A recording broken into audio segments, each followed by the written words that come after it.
Olá, muito boa tarde para você. O Pauta Aberta desta segunda-feira, dia 18 de abril de 2022, já está no ar. Falamos ao vivo para todo o país. Seja bem-vinda, seja muito bem-vindo. A você de casa, sempre ligadinho na programação da TV Evangelizar. Muito obrigado pela sua companhia. Vamos juntos a partir de agora com os destaques do jornal de hoje. Criminosos fortemente armados incendiam veículos e levam pânico à cidade de Guarapuava, no interior do Paraná. Houve longa troca de tiros com a polícia na cidade e moradores foram feitos reféns na tentativa de roubo a uma transportadora de valores. O Pauta Aberta mostra hoje a imagem impressionante da mulher que passou mal, desmaiou e desabou numa plataforma do metrô perto de Buenos Aires. Já são 54 dias de guerra na Ucrânia. As forças russas, além de concentrar ataques ao leste do país, onde há registro de combates em várias cidades, hoje dispararam mísseis à cidade de Lviv, do outro lado da Ucrânia, perto da fronteira com a Polônia. A celebração da Páscoa reúne milhares de fiéis na Praça de São Pedro, no Vaticano. E o Papa Francisco, mais uma vez, destaca: a humanidade está precisando de paz. No programa de hoje, a gente mostra também os gols da segunda rodada do Campeonato Brasileiro. Atlético Mineiro e Corinthians já são destaques na liderança do campeonato. Fique ligadinho com a gente, o Pauta Aberta desta segunda-feira já começou.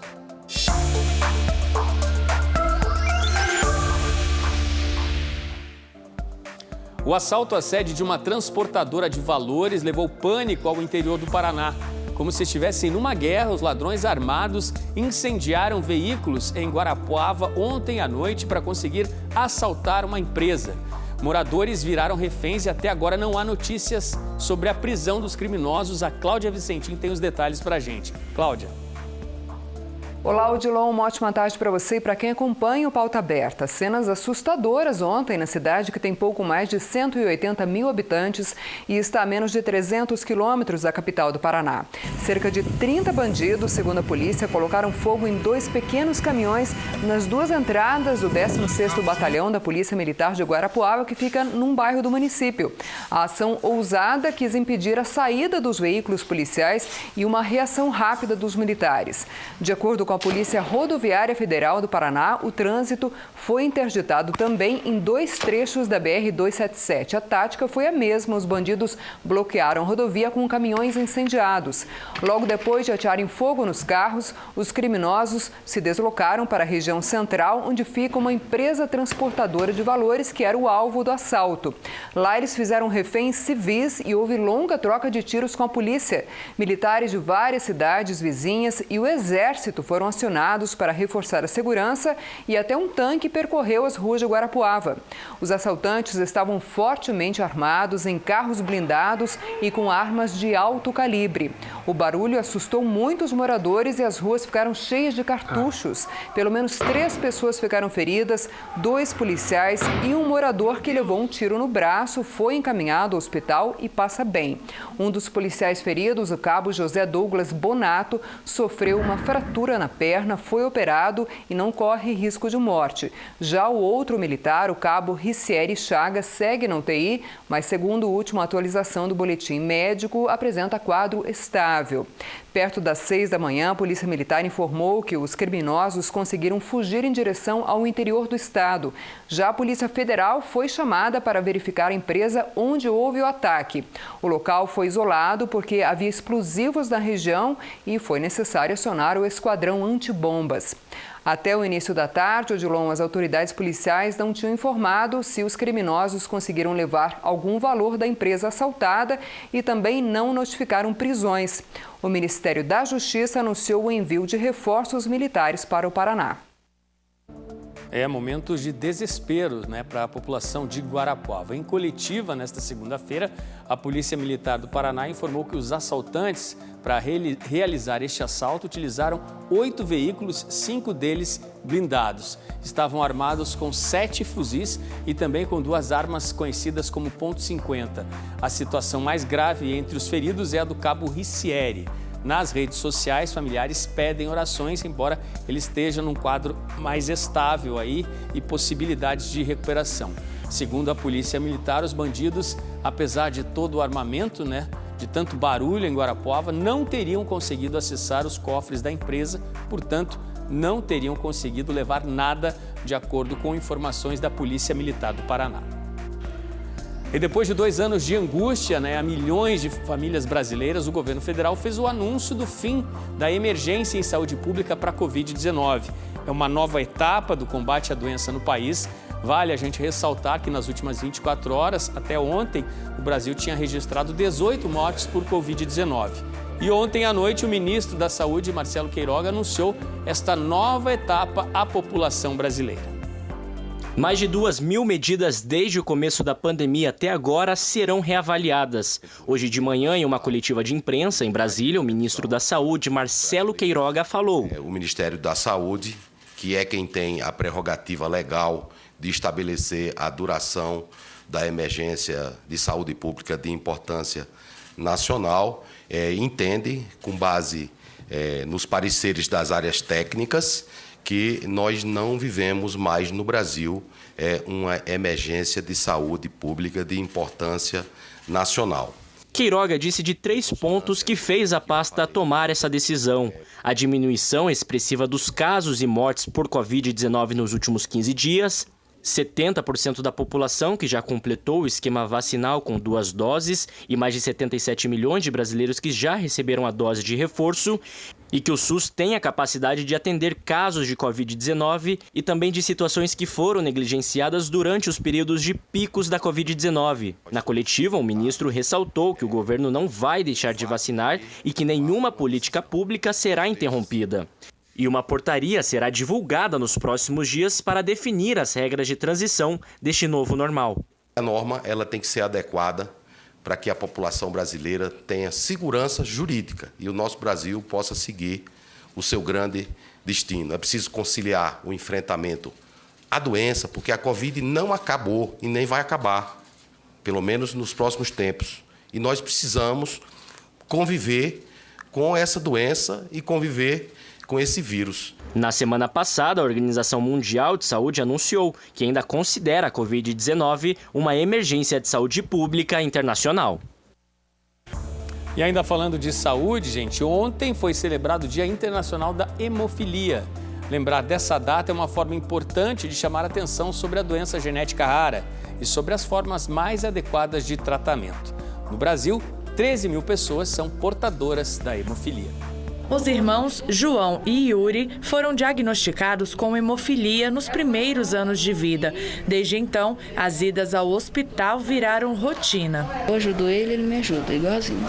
A mãe dos pequenos sabe que a doença não tem cura, mas diz que o tratamento ajuda a melhorar a qualidade de vida dos meninos. Não tenho do que reclamar não, graças a Deus o SUS está aí, ele proporciona toda a medicação para eles, a gente tem todo um controle sobre a hemofilia, eles liberam para a gente estar aplicando em casa, fazendo a domicílio com o tratamento, com o treinamento que a gente tem, que é proporcionado através do Hemocentro. É muito tranquilo, muito bom. Cerca de 13 mil pessoas são portadoras de hemofilia no Brasil. A doença genética considerada rara reduz a presença de uma proteína no sangue responsável pela coagulação. A gente tem hoje a profilaxia, que consiste na reposição do fator independente de eu ter sangramento ou não. E se eu tiver alguma intercorrência hemorrágica, daí eu preciso tomar uma outra dose do tratamento sob demanda para que eu restaure a minha coagulação. No Brasil, o tratamento da hemofilia é realizado praticamente de forma exclusiva pelo Sistema Único de Saúde e é feito por meio da rede de 32 hemocentros em todas as regiões do país. Em 2021, o Ministério da Saúde disponibilizou mais de R$1 bilhão para a compra de medicamentos previstos no tratamento de doenças hemorrágicas hereditárias. Para este ano, o governo anunciou que deve investir mais R$1,8 milhão na compra desses medicamentos. É um tratamento garantido pelo Ministério da Saúde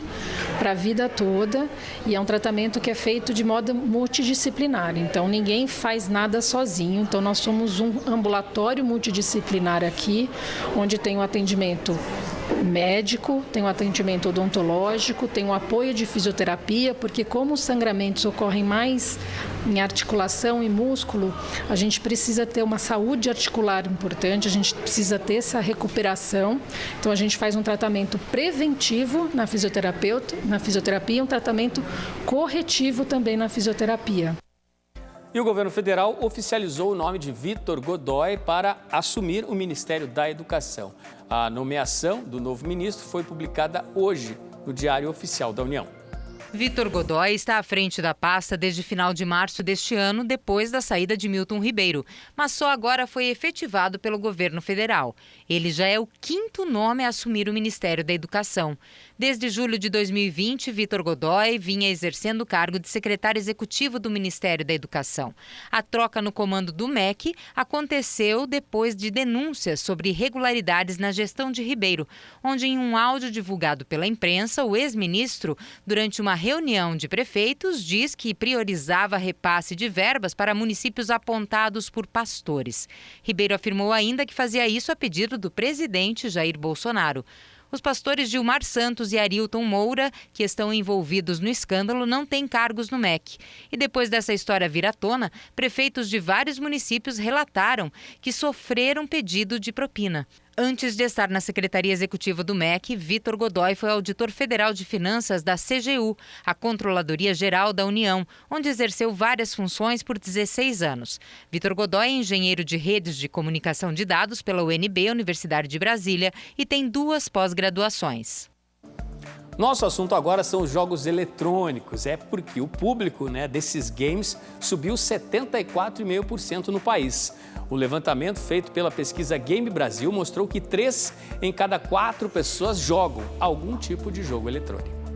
O número de brasileiros que se divertem com jogos eletrônicos não para de crescer. Neste ano, o país atingiu a marca de 74,5%, ou seja, 3 em cada 4 brasileiros usam celulares, videogames ou computadores para jogar todos os dias. Este é o maior número já registrado no país e representa um aumento de 2 pontos percentuais em relação ao ano passado. Já dentro do público gamer, a maioria dos usuários é composta por mulheres, que representam 51% dos jogadores. Os números são do 9º levantamento anual realizado pela pesquisa Game Brasil.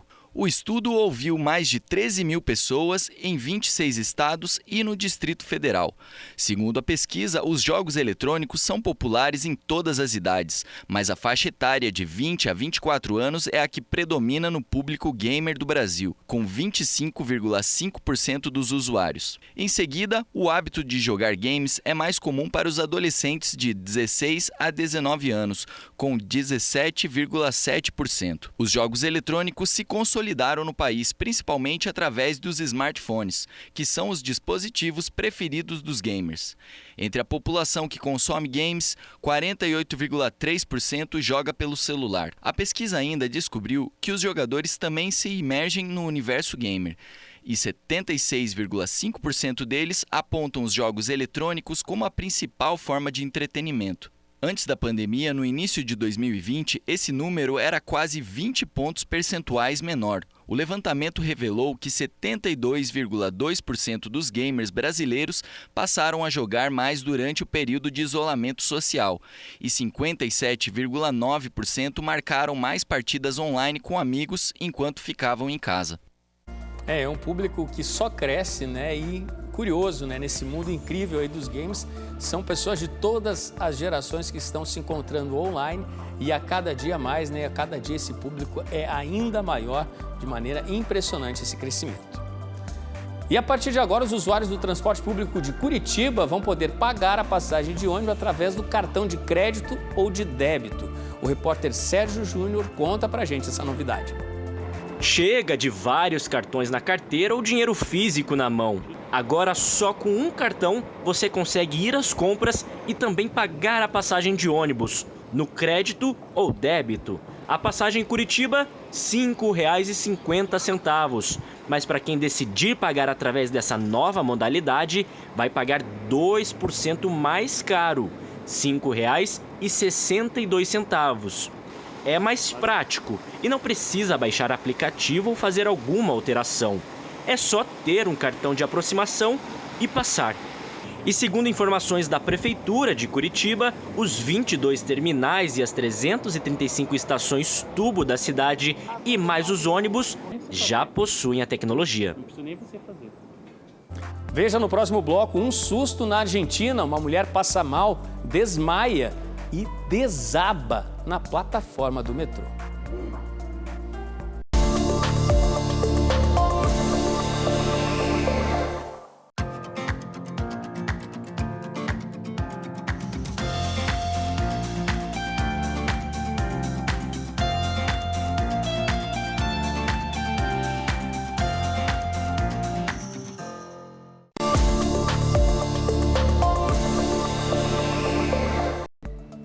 Pauta Aberta está de volta para esse segundo bloco. Falamos ao vivo para todo o país. São 4h42 da tarde agora. A você sempre ligadinho aqui na programação da TV Evangelizar. Muito obrigado pela sua companhia. Olha, gente, da Argentina, de uma estação de metrô perto da capital Buenos Aires, é que a gente traz as imagens, né, de agora que são assustadoras. Uma mulher passou mal na plataforma. Olha só o que aconteceu. O fato aconteceu na Argentina, em González, Catán, província de Buenos Aires. Nas imagens de segurança, vemos uma mulher caminhando para a área de embarque do metrô, quando de repente ela cai. No mesmo instante, o metrô diminui a velocidade. Para quem estava por perto, foi aterrorizante, e depois do metrô parar, o milagre aconteceu. Funcionários da estação tiraram a mulher viva do local. Segundo informações, ela teve traumatismo craniano e perda de consciência. Olha, são imagens impressionantes, né, assustadoras, mas graças a Deus essa mulher está em recuperação. O acidente, o susto imenso na estação que você viu agora ocorreu no fim de março. As imagens divulgadas hoje rapidamente tomaram conta aí das redes sociais e a gente mostra aqui o imenso susto, né, na estação do metrô ali na província de Buenos Aires. E a guerra contra a Ucrânia chegou aos 54 dias hoje. Esta segunda-feira foi marcada pelos ataques à cidade de Lviv, no oeste do país.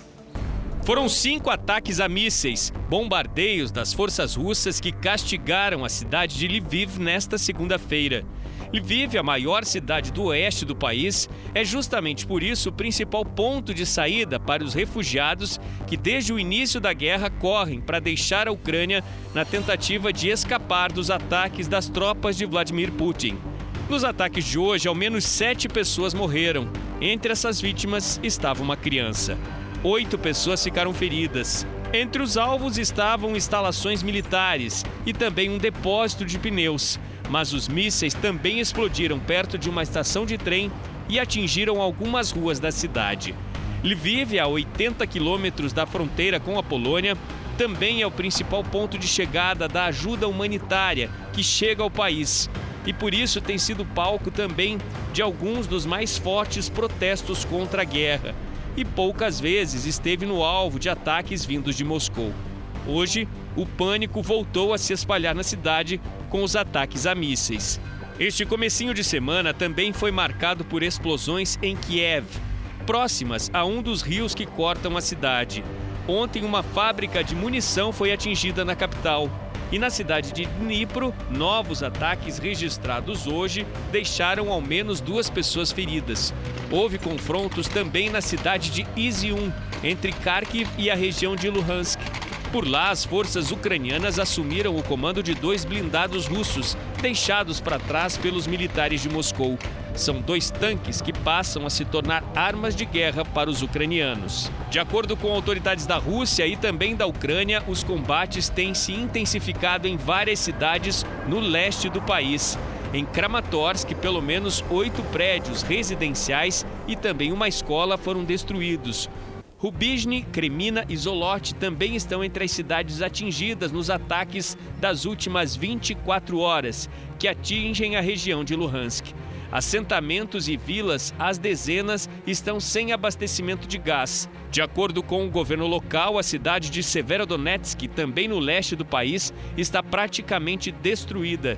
De toda a área urbana, 70% foram atingidos. São ataques que partem dos tanques, dos blindados e da infantaria russa.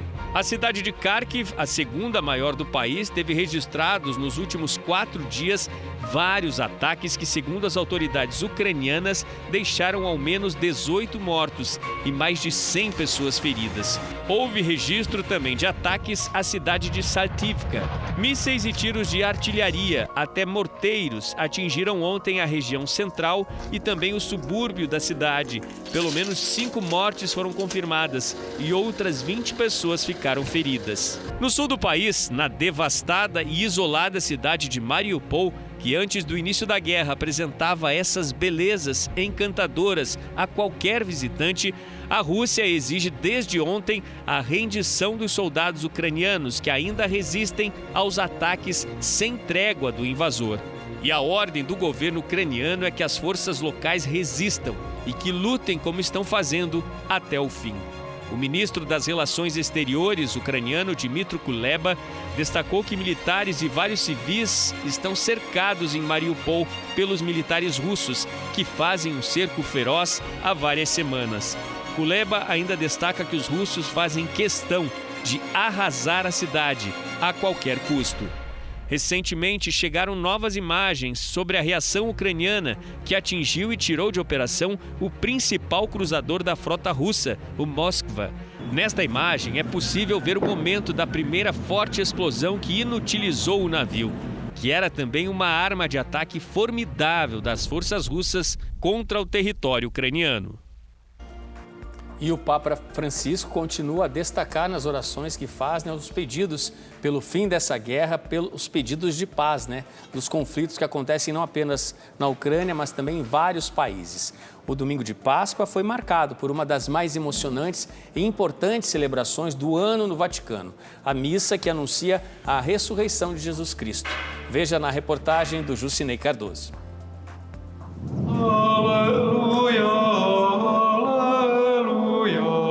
O canto do diácono anuncia a boa nova. Jesus ressuscitou.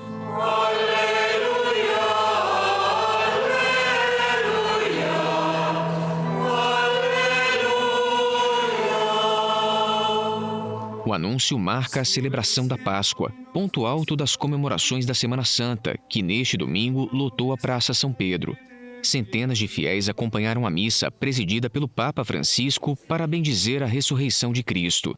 O Santo Padre lembrou o episódio em que Jesus ressuscitado se apresentou aos discípulos. Mostrou a eles as chagas da crucificação e os saudou dizendo: "A paz esteja convosco." A mesma paz que, segundo o pontífice, a humanidade tanto precisa nos dias de hoje. Abbiamo alle spalle 2 anni di pandemia che hanno lasciato segni pesanti. Temos atrás de nós 2 anos de pandemia que deixaram marcas pesadas.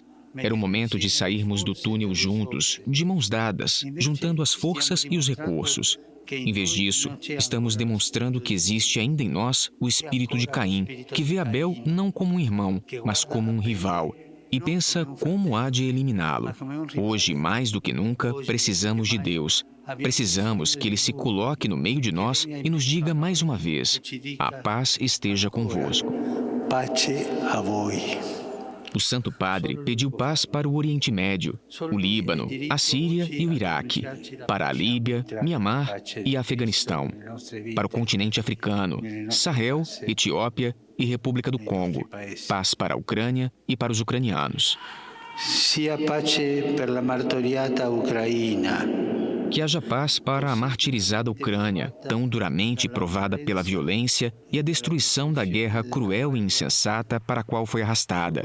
Sobre esta noite terrível de sofrimento e morte, surja depressa uma nova aurora de esperança. Escolha-se a paz. Si scelga la pace. Ao final da celebração, fiéis receberam do Papa a tradicional bênção de Páscoa, e com ela o desejo de que cada cristão renasça junto com Cristo. Patris et Filii et Spiritus Sancti, descendat super vos et maneat semper. Pedido, uma mensagem tão importante aí deixada pelo Papa Francisco.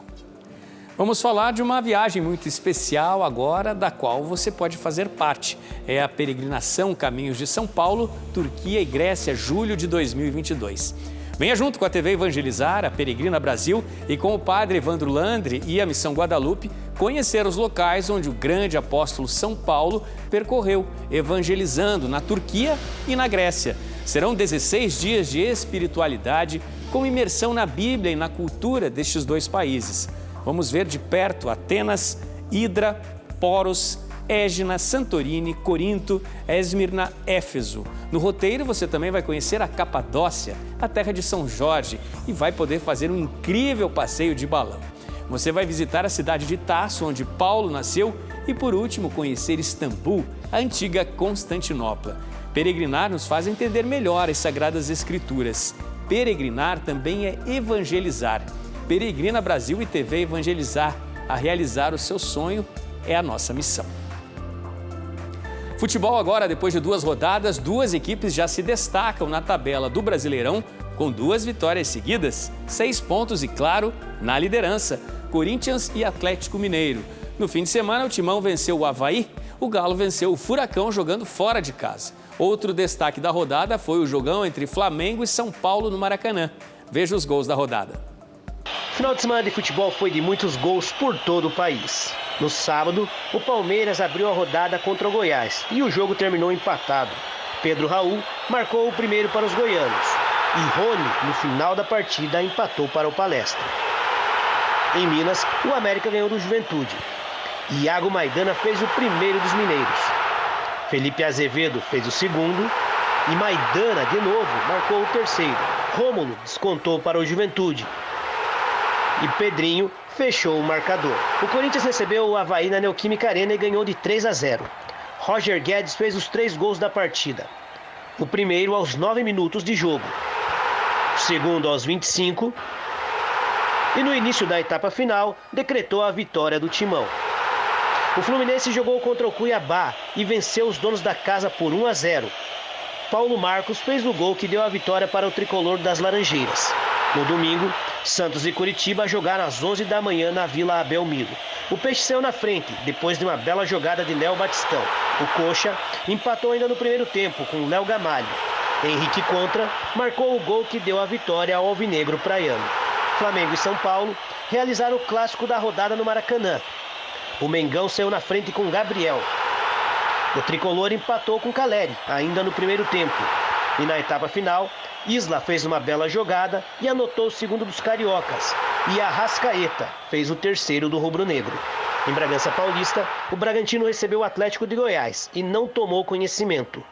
Ítalo fez o primeiro dos donos da casa. Natan fez o segundo. Marcos Vinícius fez o terceiro. E Léo Ortiz fez o quarto. E o jogo terminou assim: Bragantino 4, Atlético Goianiense 0. Em Porto Alegre, o Inter venceu o Fortaleza por 2-1. Iago Pikachu abriu o placar para o Fortaleza de pênalti. Na sequência, D'Alessandro fez uma jogada sensacional e empatou para o Colorado. E Alemão fez o gol que deu a vitória ao Inter. A partida também marcou a despedida dos gramados de Dali, que aos 41 anos encerrou a carreira. Na Arena da Baixada, o Atlético Paranaense recebeu o Mineiro e os visitantes saíram da capital paranaense com os 3 pontos. Zaratio fez o gol que deu a vitória ao Galo. Na Arena Castelão, o Ceará recebeu o Botafogo. João Vitor fez o primeiro para o Fogão. Lima empatou. E Erisson marcou 2 vezes para o Botafogo. Placar final: Botafogo 3, Ceará 1. Grandes jogos pelo Brasil. E a Camerata Antiqua de Curitiba emocionou o público no Santuário Nossa Senhora de Guadalupe Jesus das Santas Chagas na última Sexta-feira Santa, com a apresentação da Paixão segundo João, do compositor alemão Johann Sebastian Bach. Foi um espetáculo.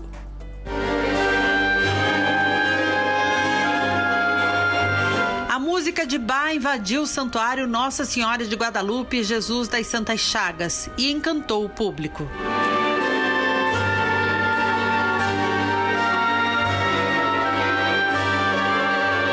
O evento, feito para a celebração da Sexta-feira Santa, marcou a abertura da temporada 2022 da Camerata e foi transmitida ao vivo para todo o Brasil pela TV Evangelizar.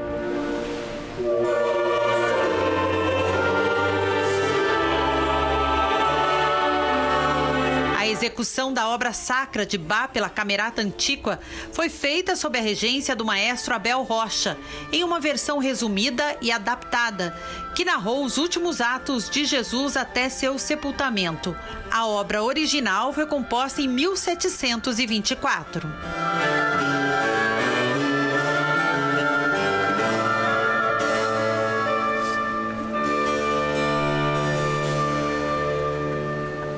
Durante 1h30, a orquestra, coros e cantores líricos levaram o público a imaginar cenas como o encontro de Jesus pelas ruas de Jerusalém com Pôncio Pilatos, a condenação à morte no lugar de Barrabás, o sofrimento da crucificação e o sepultamento de Cristo.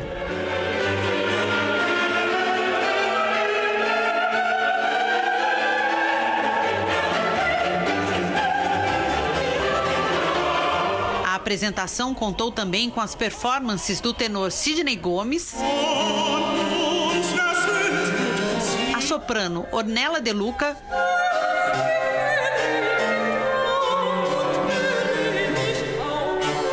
e o contratenor Paulo Mestre.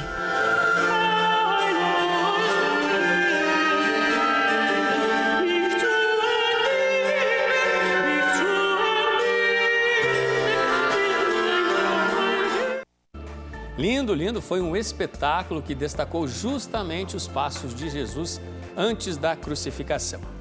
Inspirados, depois da música de Bach, executada pela espetacular Camerata de Curitiba, nós nos despedimos. Um ótimo fim de tarde para você, até amanhã à tarde, aqui no Pauta Aberta.